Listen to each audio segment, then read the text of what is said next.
I have a little Jack Russell dog named Maggie, and she has a lot of energy, so when we go for walks, it's not uncommon for them to spread to the 2-hour mark. This particular day, I got home from work around 5:30, and the sun doesn't usually set until 6:30 or 7. Almost immediately after walking through the door, I put her leash on and quickly changed, and then we headed out. The walk went as usual, as Maggie just took me in whichever direction she wanted to walk in. Things didn't start to take a turn until about an hour in, when the sun was almost fully down, and unfortunately for me, I had walked further than I'd realized. If you take your dog for long walks, you know how easy it is to zone out, especially if your dog rarely stops to sniff. We had walked in a direction I had taken normally, but the particular street I was on was unfamiliar, but I still knew the general direction home.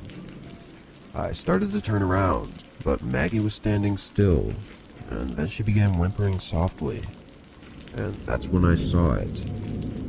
Through the soft light of the sunset, I could make out a huge coyote staring at us in the middle of the street. It was roughly the size of a golden retriever, with matted fur, and with its mouth partially opened, you could see its disgusting sharp yellow teeth. I knew exactly what it wanted. I picked Maggie up and started walking in the opposite direction. I was a bit fearful, but for some reason I thought it would just go away. I didn't know these streets very well, but what I did know was that I had to keep moving. As I quickly continued, the coyote slowly followed, keeping its distance still. But the darker it got, the more scared I became, and after walking down random neighborhood roads in the darkness for a while, I came to the horrifying realization that I was lost. All the turns had messed with my sense of direction, and I had no idea which way to go. Through the darkness, I could now see the glowing eyes of the beast, and could now hear it yipping and howling. As I walked further through the dark neighborhood streets, every few minutes another set of glowing eyes would appear behind me, and even more, louder howls. I could tell they were getting closer too. I was absolutely terrified at this point, trying to hold back my tears as I was panicking and fearing for both mine and my dog's life. Every once in a while, I'd pass a streetlight and look behind me, revealing the entire pack walking slowly with their heads down, watching my every move. After almost 45 minutes of being followed, I began tiring, and I knew I was far from the safety of my home.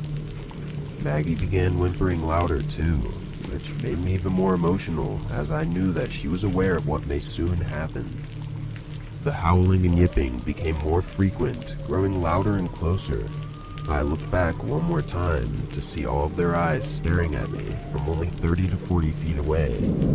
But suddenly and strangely, they all began to separate, moving to the sides of the road. A few moments later, a small car slowly makes its way between the crowd of coyotes and stops right next to me.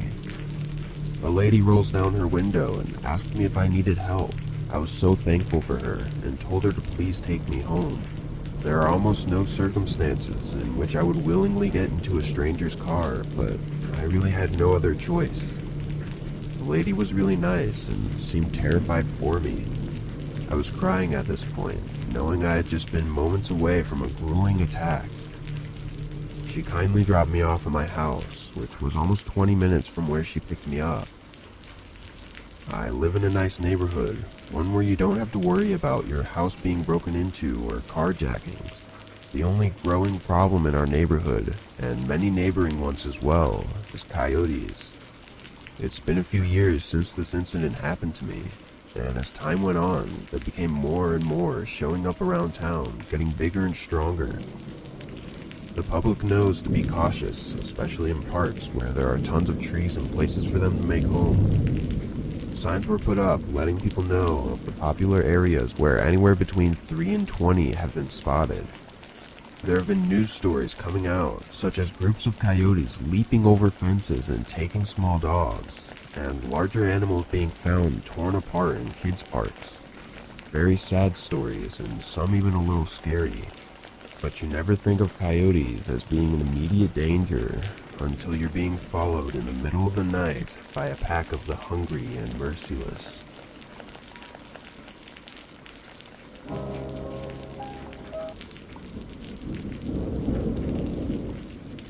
I lived in a small apartment for most of my 20s, as it was all that I could afford since I lived alone. My complex was small and only had 6 total apartments in it. Most of the people living there were older and retired, and kept to themselves. I actually liked the fact that I didn't have to interact with any of them every time that I needed to go in or out of the complex, as I'm usually in a rush or just not in the mood to socialize. Anyways, I lived on the top floor, and the room across from me had an old couple living there for almost 2 years before they moved out. I never talked to them, so I didn't really care, to be honest. But several months go by before someone new moves in, and another 2 weeks went by before I actually met them. I was getting ready for work one morning and preparing my packed lunch when I hear the neighbor's door open. I didn't think much of it until another minute went by, and I realized that I never heard the door close. I finished getting ready and put my shoes on, then opened my door to leave. I immediately noticed that the neighbor's door was still open, and a tall man in his 40s or 50s was standing right outside the door facing me. He smiled and introduced himself. I faked a short smile and told him my name, then said I had to go to work and began walking past him. But as I started down the stairs, he asked me to come in for a little bit and have breakfast with him. This was really weird, as I had just told him that I needed to go to work. But I just said sorry and continued down the stairs and out of the complex. While I was at work that day, I thought about how strange the interaction was. Thankfully, when I got back home, I was able to get into my apartment without any interactions. But the next morning, I woke up to a knock at the front door. I was really annoyed because I had work today and now I was up early, but I quickly got dressed and opened the front door. My neighbor was there, but strangely, he was standing right in front of his open door again.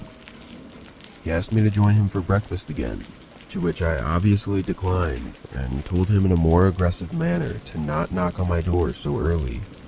The man didn't seem very happy about my answer and just kind of stood there. Then he said that I didn't have to leave for work for a while and I had enough time to eat with him. I knew that there was something wrong with this guy, as there was a lot about that response that was creepy. I firmly said no and then backed away and closed my door, making sure to lock it. Again, the more I thought about this guy, the more creepy and disturbing the interaction seemed. The rest of the day went by as usual though, and I got home around 6. I made some dinner and watched a movie, and got ready for bed around 11. I laid in bed for a while, thinking about my creepy neighbor and wondering what to do about it. I decided that if anything else happens, I'd contact the owner of the complex and have him talk to the guy. Then I leaned over and turned off my lamp and tried to fall asleep. But a few minutes later, I heard the neighbor's door creak open. I waited silently, listening to what the guy was doing, but I couldn't hear anything else.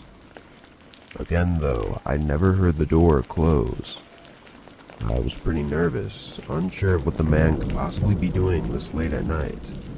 Eventually though, I drifted asleep due to not hearing any further noises for over an hour. I'm not sure how long I slept before a loud knock at the door woke me up. But these knocks didn't come from my front door. They were at my bedroom door. I shot up, completely terrified, and turned on the lights. The only thing I had to defend myself with was a small screwdriver on my nightstand. I grabbed it and stood next to my bed, shaking in fear, before picking up my phone and calling 911. When they arrived at the front door, I quickly got out of my room and opened it. I was surprised the door was even shut, but I told the officers everything and all about my suspicions of the neighbor. Unfortunately though, there was no real evidence of a break-in, and they couldn't do much at all. I knew what I heard was real though, and I did not feel safe in my apartment anymore.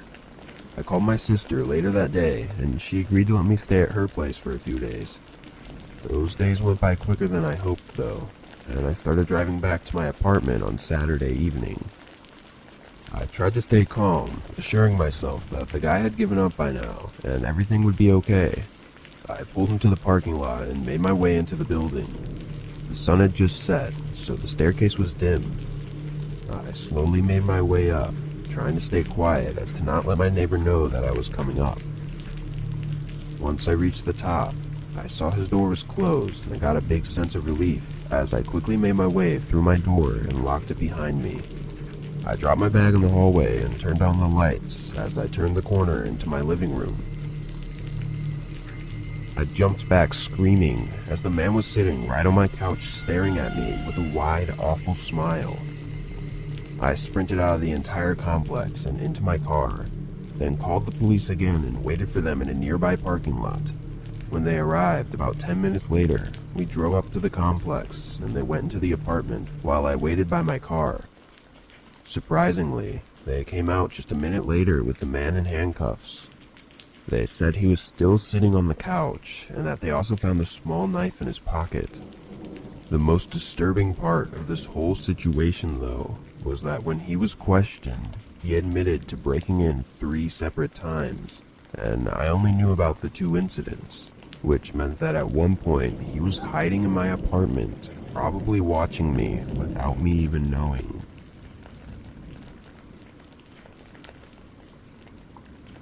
I used to work at my dad's restaurant when I was in my later teen years. It was just a regular local place, but was open until 2 a.m. every night.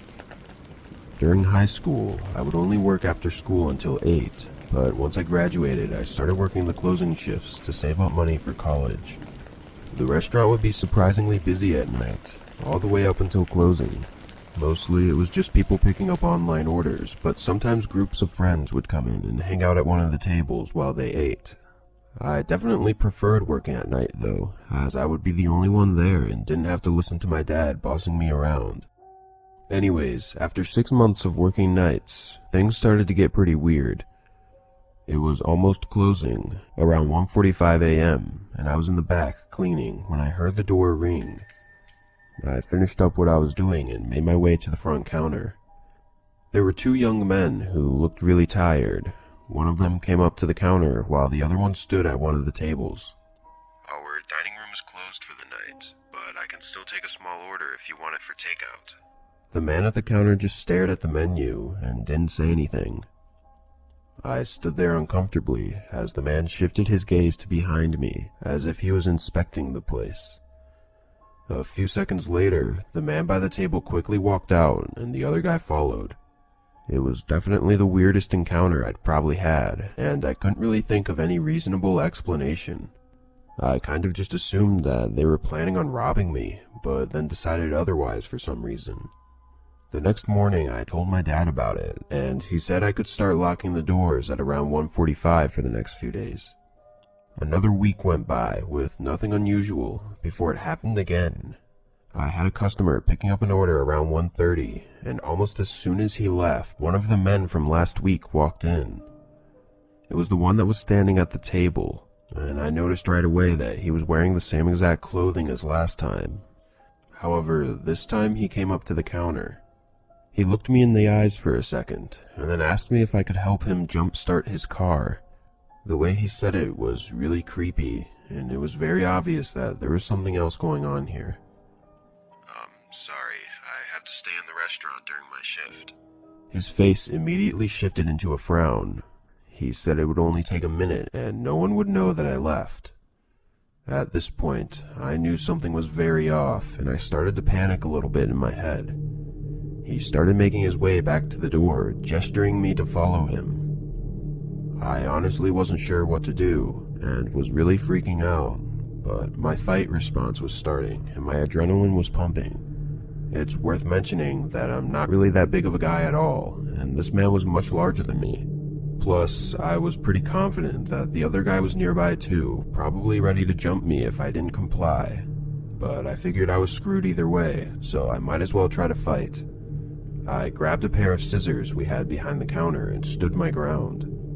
The man turned around again once he reached the door, and this time he looked angry and demanded that I followed him. At that same instant, a loud bang came from behind me, followed by the back door slamming open. I ran to the back, and as soon as the guy saw me, he bolted right back outside. I turned around quickly and ran back to the front counter, but the other guy had left as well. I obviously called the police afterwards and gave them the security footage, but it was pretty low quality and hard to make out any identity from them. Anyways, I'm still not really sure why they didn't just attack me and rob the place, but my best guess is that they were just trying to rob the store without harming anyone. So as soon as they saw I was gonna fight, they ran. Those two could have easily taken me down and made the situation much worse, so I'm glad it didn't turn out that way.